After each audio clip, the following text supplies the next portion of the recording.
The video tutorial which explained updating invoices by adding invoices rows for provided services demonstrated deleting invoices and invoices rows.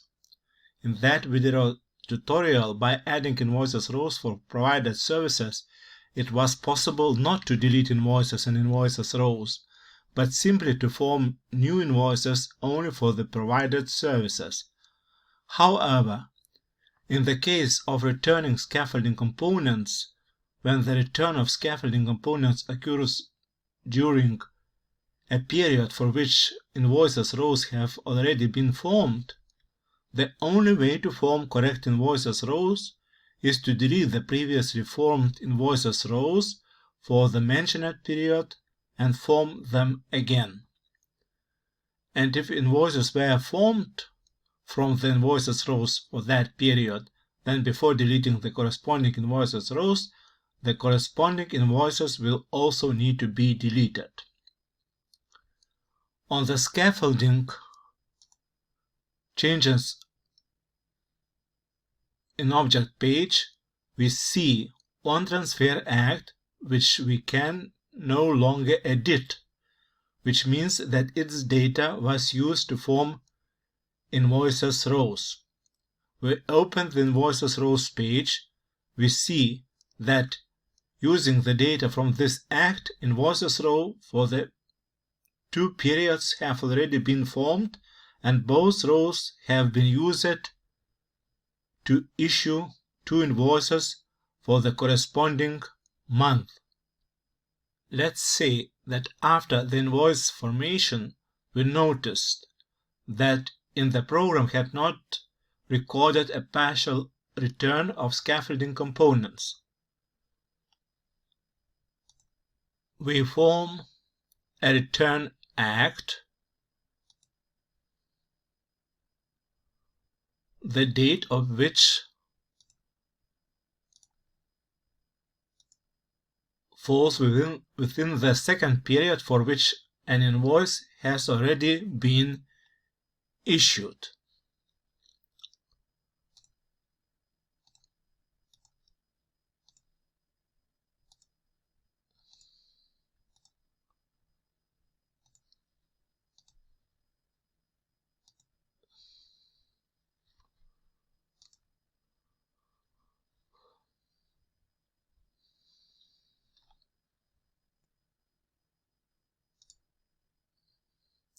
We see that on the scaffolding changes in client object page, this return act can be edited, which means that its data has not yet been used in the formation of invoices rows.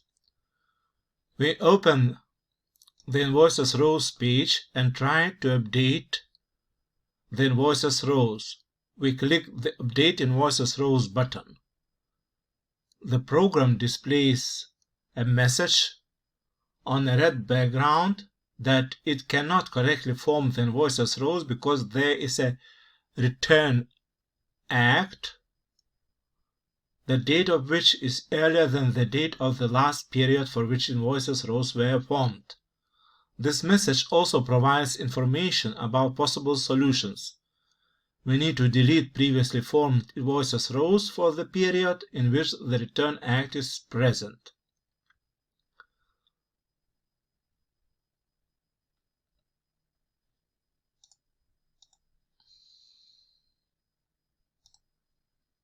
There are no rows that are not used in invoice formation, so we cannot use the button Delete Invoices Rows format for client object which have not yet been included in issued invoices. I made a screenshot to see the numbers and dates of the issued invoices that will be cancelled when it is necessary to reform these invoices by including the updated invoices rows. I click the button Delete All Invoices Rows Format for Client Object. A page opens with a list of invoices that need to be deleted so that we can then delete a list of all invoices rows format for the client object. We delete only the invoice that is for the period in which it is necessary to include a return act after this invoice formation.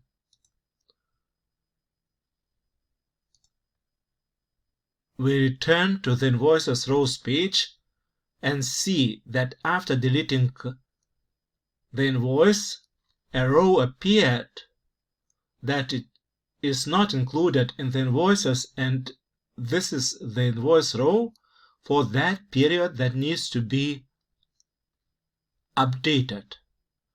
Now we click the button Delete Invoices Rows Format for Client Object, which have not yet been included in Issued Invoice,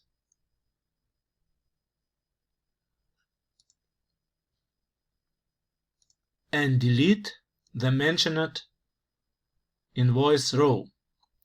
We click the button Update Invoices Rows.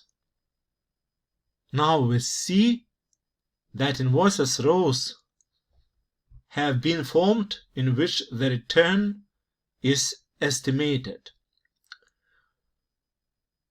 We see that on the scaffolding changes in client object page,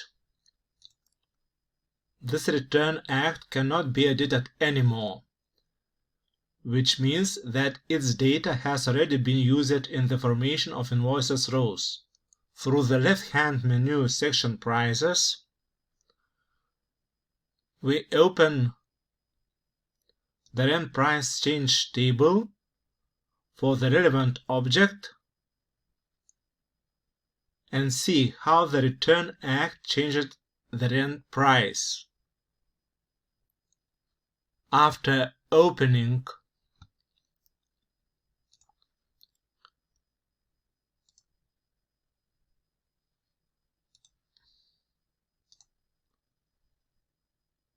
the invoices rows page, we see that the rent prices in the invoices rows correspond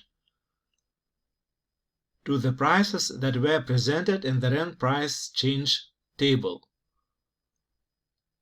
We form an invoice using the previous invoice number and date.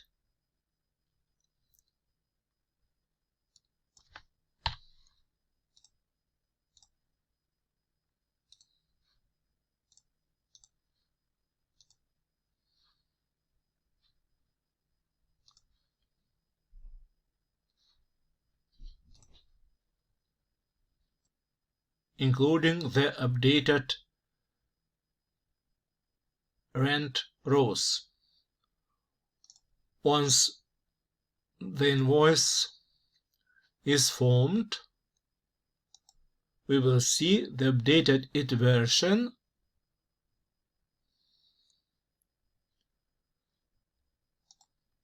on the relevant invoices issued page.